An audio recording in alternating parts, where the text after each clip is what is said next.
Boa noite, graça e paz. Tivemos problemas técnicos na nossa transmissão ao vivo, por isso vamos gravar a mensagem. Você poderá ouvi-la mais tarde. A qualidade talvez não seja a melhor ou a de costume, mas graças a Deus que Ele nos dá ferramentas e condições e novas oportunidades, não é, de servi-lo e de expor o texto sagrado. Nós temos estudado Gênesis e uma série de mensagens que tem por nome, que tem por título Novos Começos. E na semana passada nós expomos o texto que relata a Torre de Babel. E hoje nós vamos dar continuidade, lendo, portanto, Gênesis capítulo 11, a partir do verso 27. Gênesis capítulo 11, a partir do verso 27.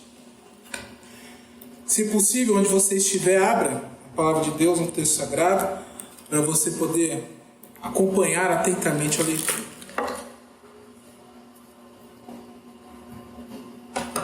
Nos diz o texto: são essas as gerações de Tera. Tera gerou Abrão, a Naor é Arã, e Arã gerou a Ló. Morreu Arã na terra de seu nascimento, em Ur dos Caldeus, estando Tera, seu pai, ainda vivo.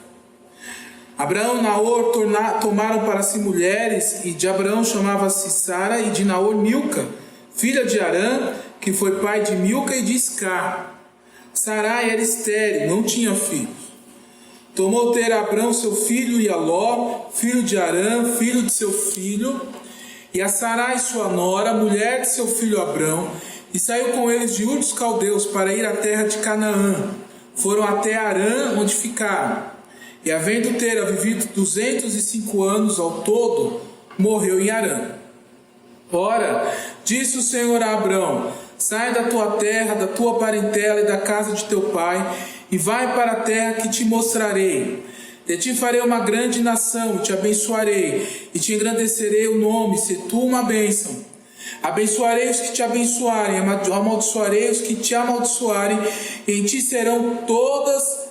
serão benditas todas as famílias da terra. Partiu, pois, Abrão como lhe ordenara o Senhor, e Ló foi com ele. Tinha Abrão 75 anos quando saiu de Arã.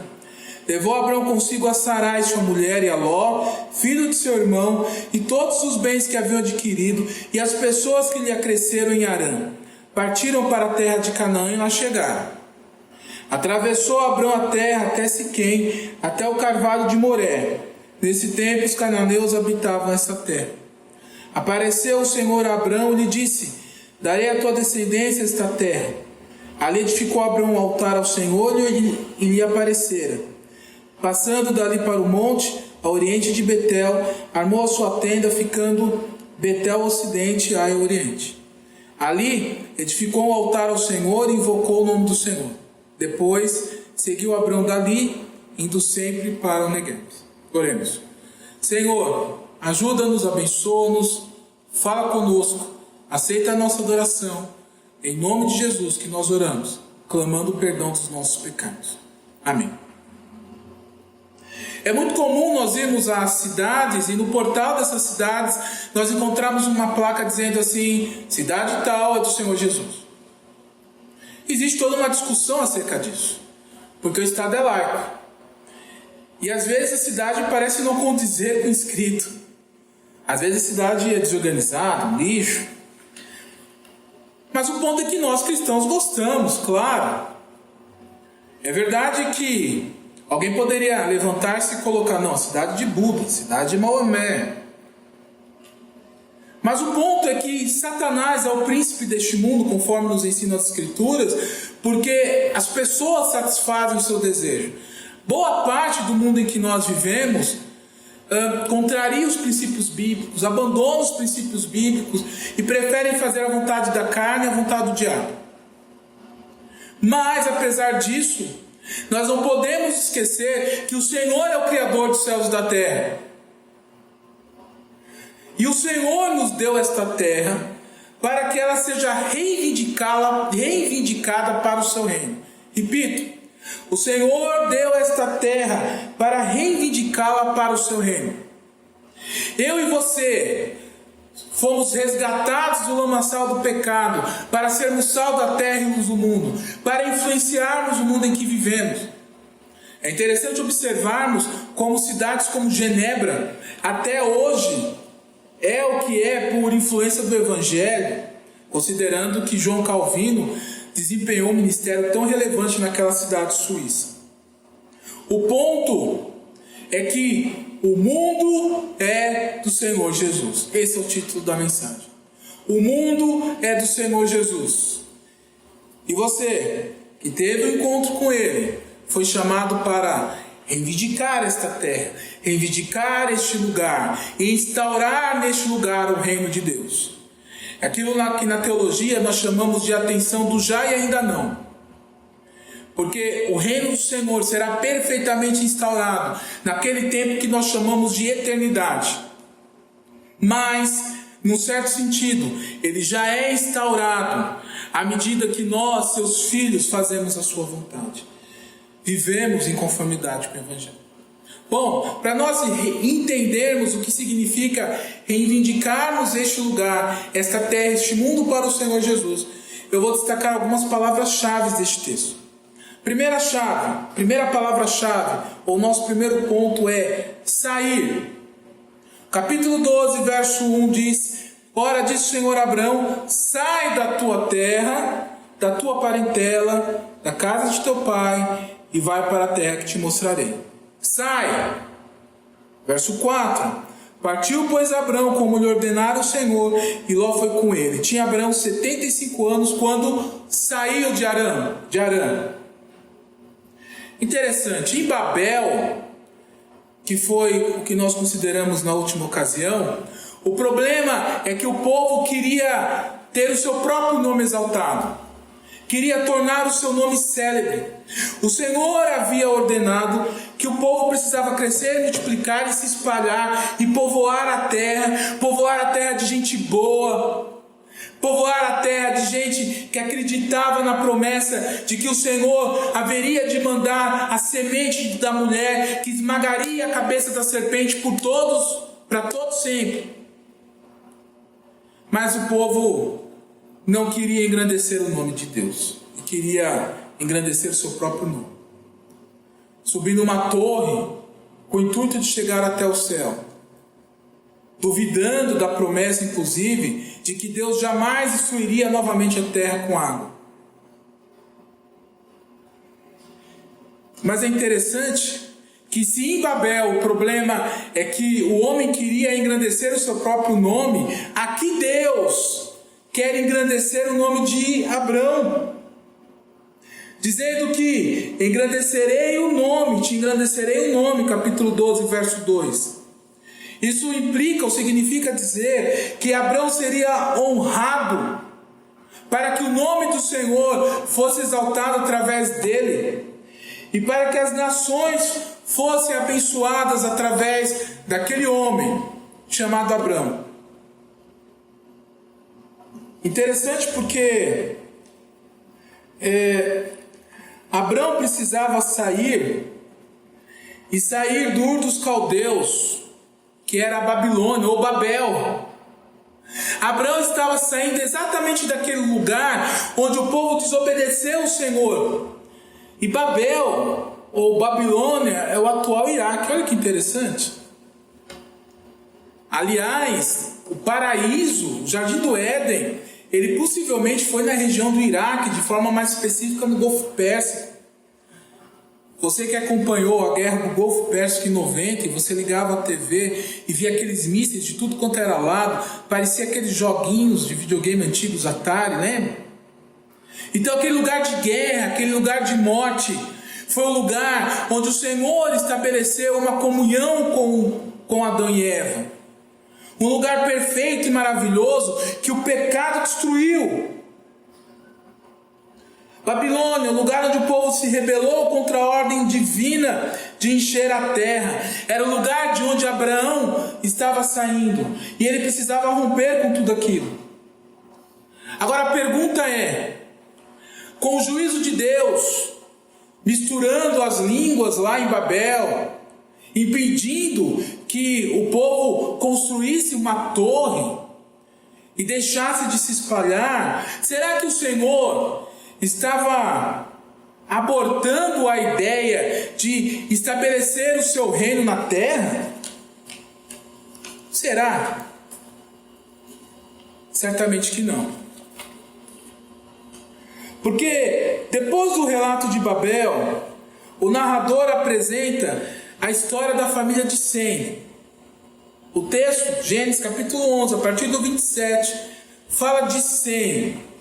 Um novo recomeço em Sem, a descendência de Sem, o filho de Noé, o filho que Noé havia abençoado, e de Sem veio Abraão, o novo Noé, o novo mediador do pacto, o novo representante do povo, o novo representante de Deus para o povo.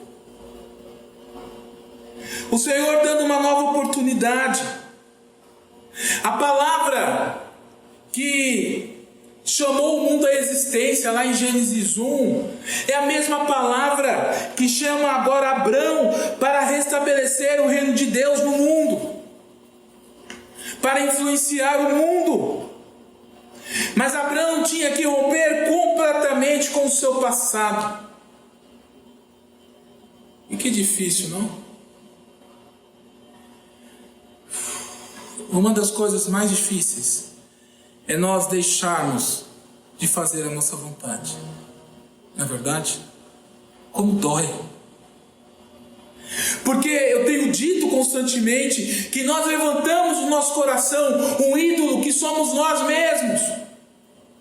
E fazermos a vontade de Deus, obedecermos o Senhor, consiste em nós falarmos não para o nosso eu.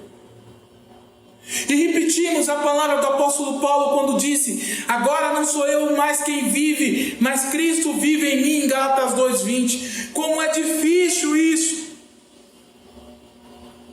Como é difícil rompermos com o passado, abandonarmos nossos costumes e esquecermos inclusive das coisas que fizemos. Porque o diabo, o difamador, o acusador, ele quer que nós lembremos dos nossos pecados. Ele quer nos acusar, ele quer nos deixar prostrados no chão, mas não para adorarmos a Deus, mas nas cinzas, no pó. Ele quer nos levar tristemente, lamentavelmente, para o inferno, de onde ele será lançado com os seus anjos, os demônios, e jamais sairá de lá.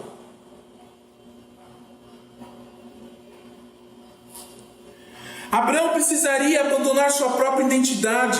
Ele era filho de Tera. A casa de seu pai era a sua casa. As posses de seu pai eram as suas posses. Os deuses de seus pais eram os seus deuses. O costume de seu pai era o seu costume. E ele precisaria sair para ser usado por Deus e restabelecer e influenciar aquele mundo em que nós vivemos. Que tensão! A tensão aumenta porque Abraão não sabia para onde ia.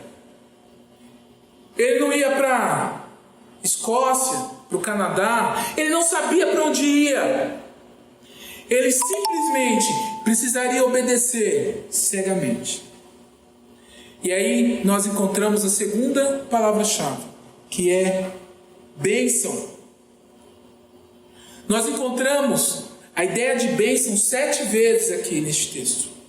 De ti farei uma grande nação, te abençoarei, te engrandecerei o nome, se tu uma bênção, abençoarei os que te abençoarem, amaldiçoarei os que te amaldiçoarem, em ti serão abençoadas todas as famílias da terra. O número 7, e na Bíblia, para o judeu, significa algo que é completo, perfeito. Deus prometia uma bênção perfeita, completa. Mas é interessante que, como Abraão multiplicaria, como ele seria o pai de numerosa nação. Olha que interessante, os propósitos de Deus não podem serem frustrados. Foi construída uma torre para que não houvesse o povo não se espalhasse, as pessoas não se espalhassem, para que a terra não fosse povoada de gente crente, de gente temente a Deus. O Senhor confunde a língua das pessoas, impede que eles fiquem lá no seu feudo, espalha aquele povo todo, e anos depois levanta um homem de 75 anos para ser o pai de uma numerosa nação. Os propósitos de Deus não podem ser frustrados. E aí, se vocês me desculpem, porque e eu peço licença para citar um exemplo próprio, embora eu não goste, mas vocês vão me entender que não tem como eu me esquecer disso. A minha esposa separou a roupa do meu velório. Vocês fazem ideia do que é isso? Ela separou, pensando, eu não vou ter cabeça para mexer com isso. Mas ela ri dizendo, mas eu não passei. Havia uma fagulha de fé. Quantos médicos entravam no apartamento e maravilhados diziam assim para mim: eu pensei que eu fosse te perder. Eu pensei que eu não fosse te ver aqui. O ponto é que os planos de Deus não podem ser frustrados. No capítulo 11, verso 30 de Gênesis, é dito que Sarai era estéril. Abrão era um idoso. Mas o Senhor levanta aqueles dois para serem pais de uma numerosa nação, para mostrar o seu poder e para mostrar que não há impossíveis para Deus. O Senhor poderia ter levantado um jovem, uma jovem, cheia de filhos. O texto diz que Sara não tinha, ou Sarai até então, não tinha filhos. Para Deus não há impossíveis. Seus propósitos, eles são cumpridos sempre, sempre. E aí o verso 4 fala que Abrão partiu, e a ideia de partir é de sair. Pois Abrão, como lhe ordenara, partiu, pois Abrão, como lhe ordenara o Senhor. Obediência pura e simples. E aí no verso 5, levou Abrão consigo a Sarai, sua mulher, e a Ló, filho de seu irmão, e todos os seus bens que haviam adquirido, e as pessoas que lhe acresceram em Harã, partiram para a terra de Canaã e lá chegaram. O narrador passa aqui velozmente por uma viagem de 640 quilômetros. Imagine, Abrão com a sua família, com todos os seus servos, empregados, com todo o seu gado, andando 640 quilômetros. Quanto tempo isso não deve ter durado? 600 quilômetros. Daqui para o Rio de Janeiro são quantos quilômetros? 500? 400? É uma viagem um pouco mais longa daqui para o Rio de Janeiro. Imagina você no lombo de um jegue atravessando a Dutra. É mais ou menos isso. E aí nos próximos 4 versículos, Abrão narra de uma forma um pouquinho mais detalhada outros 120 quilômetros. E por quê? Porque esse não era o foco. O foco vem na próxima palavra.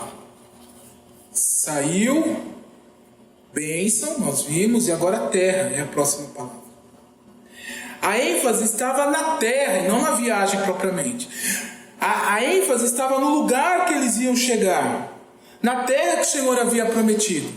Capítulo 11, verso 31 diz: tomou ter Abrão seu filho, e a Ló, filho de Harã, filho de seu filho, e a Sarai, sua nora, mulher de seu filho Abrão, e saiu com eles de Ur dos Caldeus para ir à terra de Canaã. Foram até Harã onde ficaram. 12:1. Sai da tua terra. Verso 5. Final do verso 5. Partiram para a terra de Canaã e lá chegaram. Verso 6. Atravessou Abrão a terra até Siquém. Verso 7. Apareceu o Senhor a Abrão e lhe disse: darei à tua descendência esta terra. A ênfase estava no lugar que o Senhor havia prometido. Agora notem o que diz o verso 6.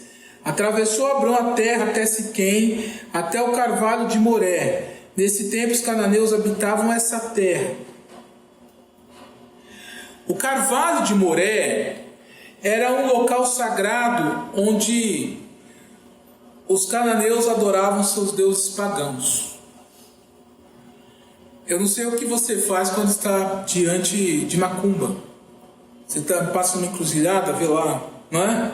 O pratinho de barro, com a galinha preta, vinho, um dinheirinho, né? Não sei o que você faz. Há relatos de alguns colegas que chegam e oram. Eu já vi relatos assim que a pessoa ora e o negócio é destruído. Eu desde criança costumava fazer justiça com as minhas próprias mãos, aliás, com os meus próprios pés, coisa de menino. Eu gostava de chutar macumba.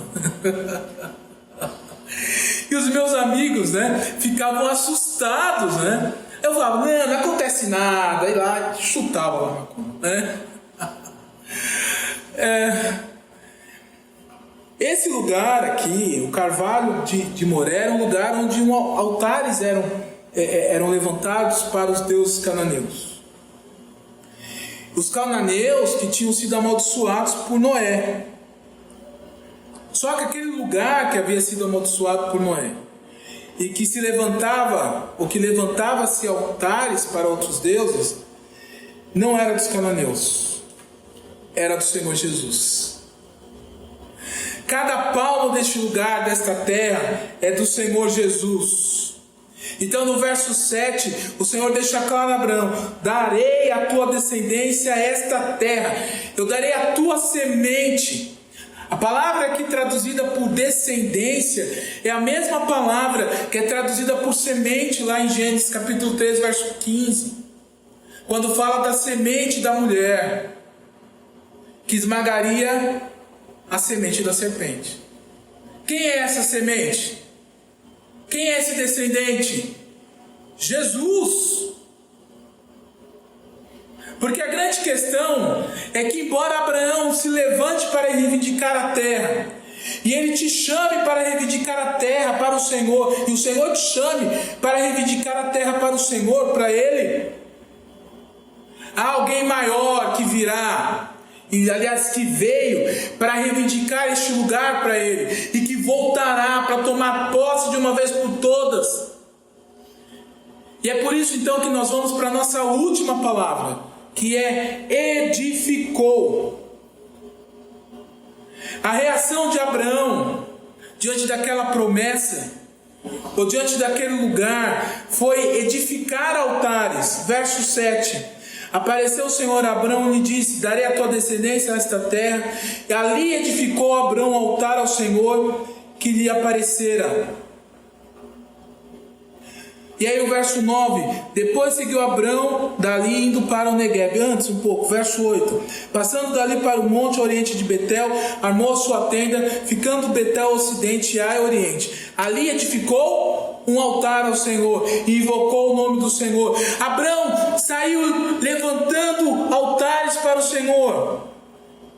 Ele começou a levantar altares para o Senhor, próximo aos altares que eram levantados para os deuses cananeus. Uma clara reivindicação daquela terra, exatamente como Noé havia dedicado a terra, edificado um altar. Aqui, Abraão levanta altares para Deus. E como Israel, que foi o ouvinte primeiro desse texto, reagiu a isso? Imagine, Israel estava em Moabe, prestes a entrar na terra prometida, liderados por Josué. E aí Moisés escreve este texto, dizendo que aquela terra que eles estavam para entrar havia sido prometida para Abraão, e que os propósitos do Senhor seriam cumpridos na vida daquela nação. Mas conforme eu disse, alguém maior que Abraão esteve aqui para reivindicar este mundo para ele. Porque Deus amou o mundo de tal maneira que deu o seu Filho unigênito, para que todo que nele crer não pereça, mas tenha vida eterna. João 3,16. Jesus, ele veio morrer para reivindicar o mundo para ele, para reivindicar as nações para ele. E aí eu quero terminar Abrindo o texto sagrado em Apocalipse, capítulo 21. Apocalipse, capítulo 21, verso 3. Então ouvi grande voz vinda do trono, dizendo: Eis o tabernáculo de Deus com os homens. Deus habitará com eles. Eles serão povos de Deus, e Deus mesmo estará com eles. O Senhor irá voltar e habitará conosco. Neste lugar, nesta terra, destruída pela Covid, destruída pela corrupção humana, destruída pela morte, pela maldade, pelo pecado. Tudo isso será transformado. Essa terra, em algum momento, será para todo sempre o paraíso de Deus. E louvado seja Cristo, que derramou o seu sangue para que isso acontecesse. Que Deus te abençoe. Que tudo isso faça sentido para você. E que você se comporte como cidadão deste reino e ganhe outras pessoas para o reino do Senhor Jesus para todo sempre. Amém.